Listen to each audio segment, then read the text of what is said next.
O cinturão de Kuiper é um disco circunstelar no sistema solar externo, em forma de anel, com matéria composta de gás, poeira, planetesimais, asteroides ou fragmentos de colisão em órbita ao redor do Sol ou de qualquer outra estrela do universo. Ele surge a partir da órbita de Netuno, a cerca de 30 unidades astronômicas do Sol, estendendo-se até aproximadamente 50 unidades astronômicas de distância do Sol. Nesse vídeo, vamos entender melhor o que é o cinturão de Kuiper.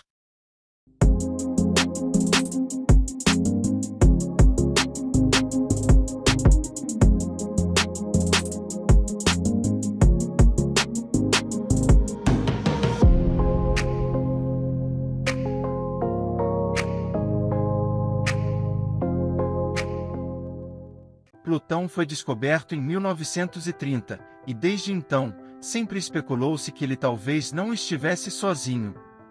O astrônomo norte-americano Frederick Leonard disse naquela época que era provável que em Plutão tenha surgido o primeiro de uma série de corpos ultranetunianos, cujos membros restantes ainda aguardam descoberta, mas que estão destinados eventualmente serem detectados. Em 1943, o oficial do exército irlandês, engenheiro, economista e astrônomo teórico independente Kenneth Fitzgerald, disse ao Jornal da Associação Astronômica Britânica que, na região além de Netuno, o material dentro da nebulosa solar primordial era muito espaçado para se condensar em planetas, portanto, era condensado em uma miríade de corpos menores. Kenneth Fitzgerald completou ainda: a região externa do Sistema Solar, além das órbitas dos planetas, é ocupada por um número muito grande de corpos comparativamente pequenos, e que, de tempos em tempos, um deles vaga de sua própria esfera e aparece como um visitante ocasional do Sistema Solar interior, tornando-se um cometa. Em 1951, em um artigo escrito para uma revista de astrofísica, o astrônomo e cientista planetário Gerard Kuiper especulou sobre um disco semelhante ter se formado no início da evolução do Sistema Solar, mas ele não achava que tal cinturão ainda existisse hoje. Kuiper estava operando com base na suposição, comum em sua época, de que Plutão era do tamanho da Terra e, portanto, havia espalhado esses corpos para fora do Sistema Solar. Se a hipótese de Kuiper estivesse correta, não haveria um cinturão de Kuiper hoje. Em 1964, o astrônomo norte-americano Fred Whipple, que popularizou a famosa hipótese da bola de neve suja para a estrutura cometária, pensou que um cinturão de cometas poderia ser grande o suficiente para causar as supostas discrepâncias na órbita de Netuno que desencadearam a busca para o planeta X, ou, pelo menos, massivo o suficiente para afetar as órbitas de cometas conhecidos. Em 1977, Charles Koval, também astrônomo norte-americano, descobriu 2060 Quiron, um planetoide gelado com uma órbita entre Saturno e Urano e com os seus quase 110 km de raio médio. Ele foi o primeiro membro identificado de uma nova classe de objetos agora conhecidos como centauros, corpos que orbitam entre o cinturão de asteroides e o cinturão de Kuiper.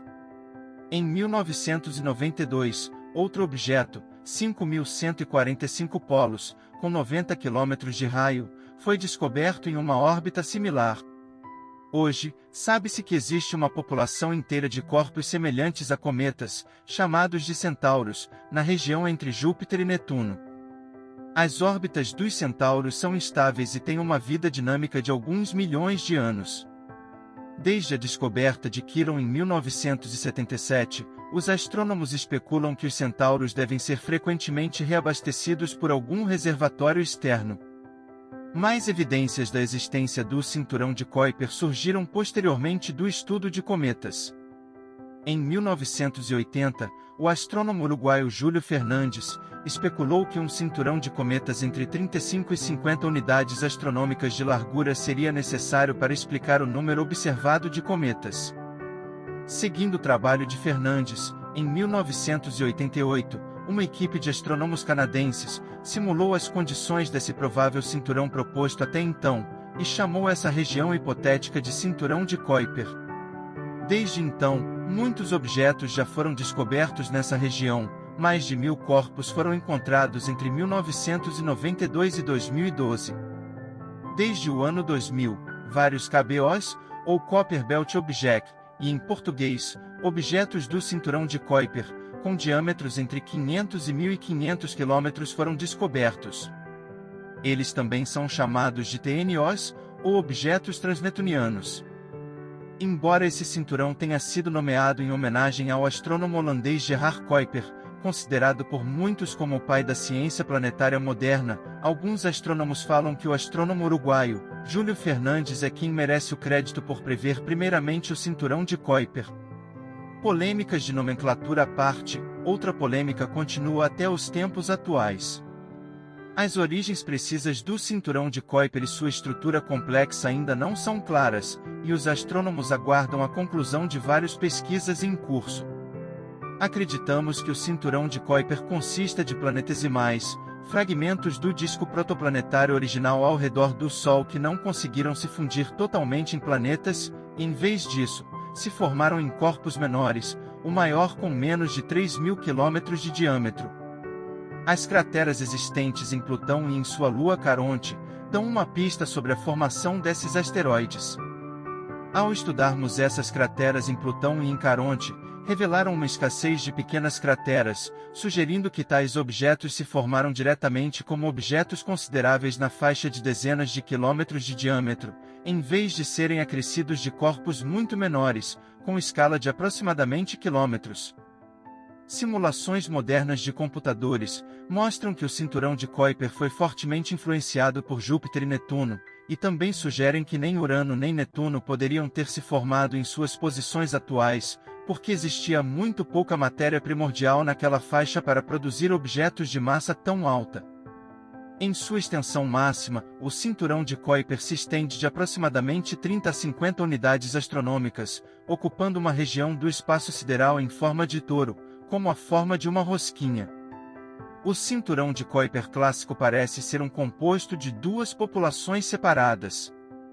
A primeira, conhecida como população dinamicamente fria, tem órbitas muito parecidas com os planetas, quase circulares, com uma excentricidade orbital inferior a 0,1 e com inclinações relativamente baixas de até cerca de 10 graus em relação à eclíptica do Sistema Solar. A segunda, a população dinamicamente quente, tem órbitas muito mais inclinadas em relação à eclíptica, em até 30 graus. As duas populações receberam esse nome não por causa de qualquer grande diferença de temperatura, mas por analogia com as partículas de um gás, que aumentam sua velocidade relativa à medida que são aquecidas. Não são apenas as órbitas que diferenciam essas duas populações de asteroides, mas há diferenças também em cor e albedo, sendo alguns mais vermelhos e mais brilhantes. A diferença de cores pode ser um reflexo de diferentes composições, o que sugere que elas se formaram em diferentes regiões. A massa da população dinamicamente fria é aproximadamente 30 vezes menor que a massa da população quente. Devido ao seu pequeno tamanho e extrema distância da Terra, a composição química dos KBOs é muito difícil de determinar. O principal método pelo qual os astrônomos determinam a composição de um objeto celeste é a espectroscopia.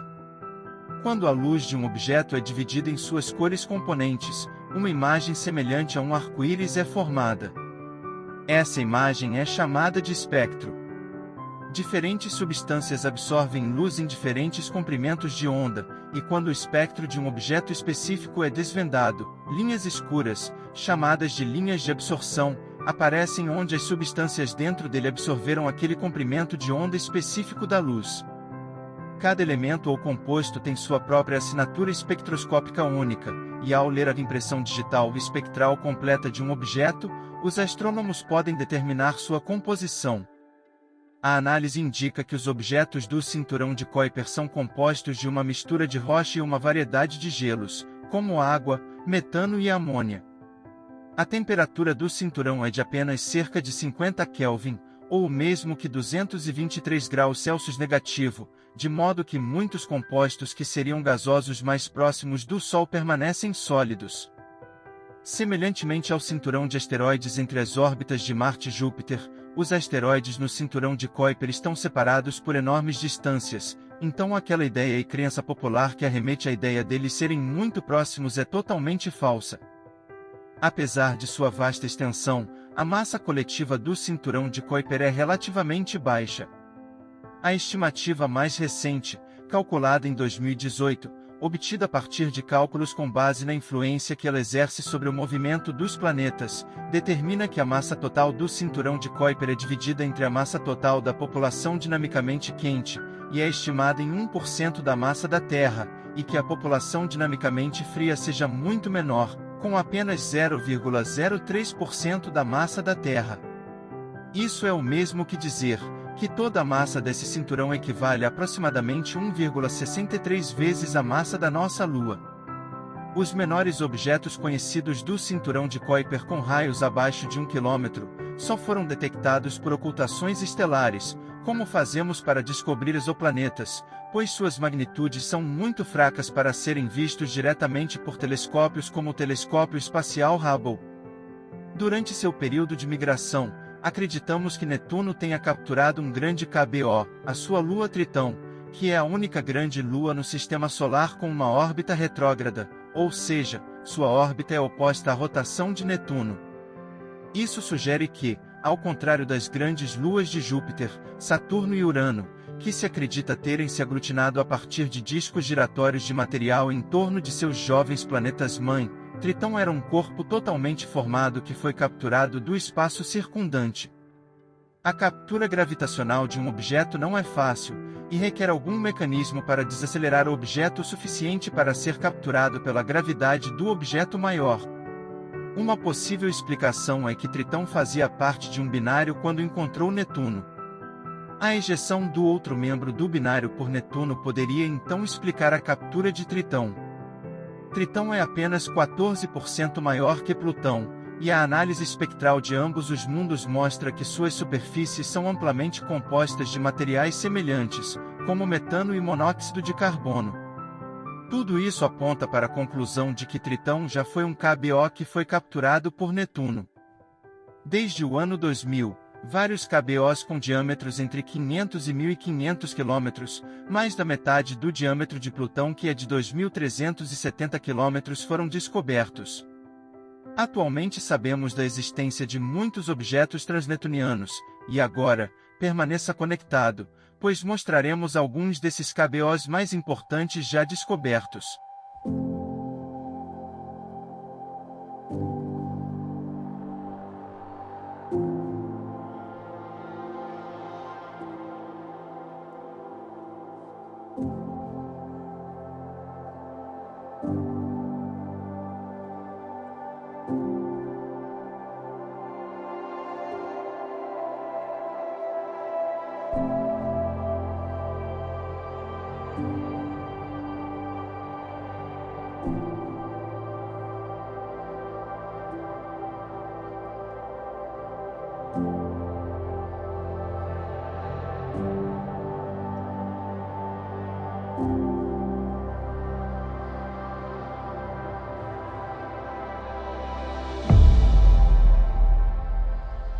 Ficamos por aqui, e agora deixo aqui 2 cards recomendando outros 2 vídeos aqui no canal que tenho certeza que você irá gostar muito.